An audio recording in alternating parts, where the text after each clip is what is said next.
नमस्कार मित्रों, मैं एस्ट्रो वास्तु रिसर्चर हस्तरेखा रीडर से संजीव। आज की हमारी चर्चा का विषय केवल 5 मिनट में हम ये जानेंगे कि केवल 7 वास्तु टिप से हम ये कैसे चेक कर पाएंगे कि हमारा दक्षिण मुखी जो मकान है वह संपन्नता युक्त है या वास्तु दोष से है कि दक्षिण मुखी का मकान हमें नुकसान देने वाला होता है, वह हमें नहीं लेना चाहिए। तो आप यह कतई दिमाग से निकाल दें कि दक्षिण मुखी मकान हमेशा परेशान करने वाला था। मैं आपको ये आश्वस्त करता हूँ, यदि दक्षिण मुखी मकान वास्तु सम्मत निर्माण के द्वारा निर्मित हो तब वह यश, समृद्धि, सम्मान, मान प्रतिष्ठा, वंश वृद्धि और दिशाओं की तुलना में निर्मित मकानों से बेहतर स्थिति में दे सकता है और वह सर्वश्रेष्ठ साबित हो सकता है।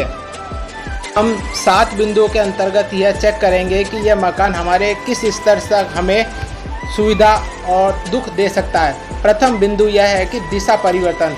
यदि हमारा जो मकान पूर्णतः शुद्ध दक्षिण मुखी है, वह पूर्व की दिशा में परिवर्तित नहीं हो रहा या बढ़ नहीं रहा, आग्नेय मुखी नहीं है, या वह पश्चिम की दिशा में बढ़कर नैऋत्य मुखी नहीं हो रहा है, वह दक्षिण मुखी ही है, तो अगर वास्तु सम्मत निर्माण हमने कराया है तो आप ये मान के चलिए कि वह सर्वश्रेष्ठ मकान सिद्ध होगा। इस दूसरा बिंदु, केंद्र दूषित ना हो।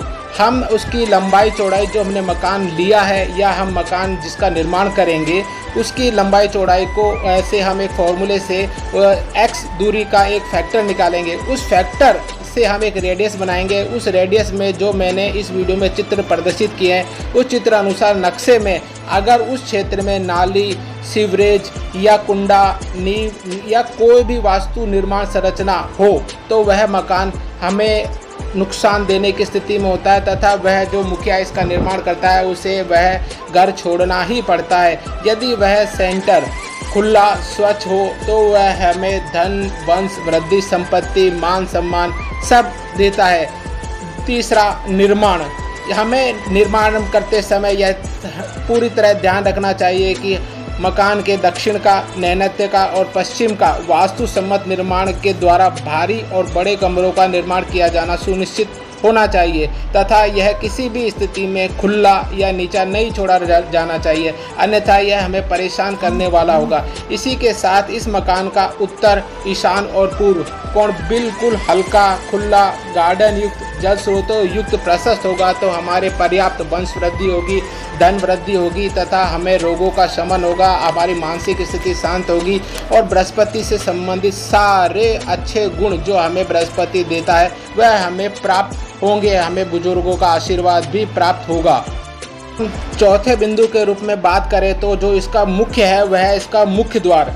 दक्षिण दिशा में द्वार निकालने का एक ही पद वास्तु के हिसाब से प्रशस्त किया जाता है, जिससे पद को वृहत अक्ष बोलते हैं। यह पद हमें सर्वथा सुख देने वाला होता है क्योंकि यह देवता हमें रात्रि में सुरक्षा प्रदान करता है, नकारात्मक ऊर्जा से हमें बचाते हैं तथा यह पद में निर्माण से पिता पुत्र में सदा तालमेल होता है। पिता पुत्र का सम्मान करता है और पुत्र भी पिता का सम्मान करता है तथा उनमें एक दूसरे में कभी भी किसी चीज़ का विरोध नहीं होता, न ही उसमें कभी वंश क्षय की दिक्कत आती है। यह द्वार श्रेष्ठ द्वार होता है जो वंश, संपत्ति, मान सम्मान, प्रसिद्धि यह सारे प्रदान करने की स्थिति में होता है। 5वां, जल, वर्षा जल का बहाव। दक्षिण मुखी मकान में हमें यह ध्यान रखना होगा कि हमारे मकान का मुख दक्षिण मुखी हो, लेकिन जो जल का या वर्षा जल का जो प्रवाह है पहले वह उत्तर की तरफ जाए या पूरब की तरफ जाए, फिर वह बहकर वहाँ से बहकर बाहर की ओर निकले तो वह श्रेष्ठ फलदाता होता है। इसके साथ ही हमें यह बात ध्यान रखनी होगी कि दक्षिण मुखी मकान के आग्नेय कोण पर किसी भी तरह से जल का या सीवरेज का टैंक नहीं निर्मित करें, नहीं तो हमारे वंश वृद्धि क्षय को अपाहिज या ना के बराबर कर देता है। इसके साथ ही छठा बिंदु है छत। हमेशा घर में ऊपर छत पर चढ़ते समय जो उसके खुलने का निकास की स्थिति होती है वह दक्षिण मुखी मकान में उत्तर या पूर्व की ही होनी चाहिए तथा सीढ़ियाँ क्लॉकवाइज होनी चाहिए। यह हमारे प्रसिद्धि को और आने वाली सफलताओं को, कार्य क्षेत्र में वृद्धि में और योग्यता में पूर्णतः बढ़ोतरी प्रदान करता है। इसी के साथ 7वां बिंदु, हमारा मकान चौसर होना चाहिए। किसी भी प्रकार का मकान में कटान या वृद्धि नहीं होनी चाहिए जो हमें वास्तु दोष प्रदान करती है। दक्षिण मुखी मकान में कटान या वृद्धि होने से यह हमें अचानक होने वाली समस्या से परेशान कर सकती है, दुख दे सकती है। इसीलिए 7 बिंदुओं का तगत मकान निर्माण करें और सुखी रहें। धन्यवाद।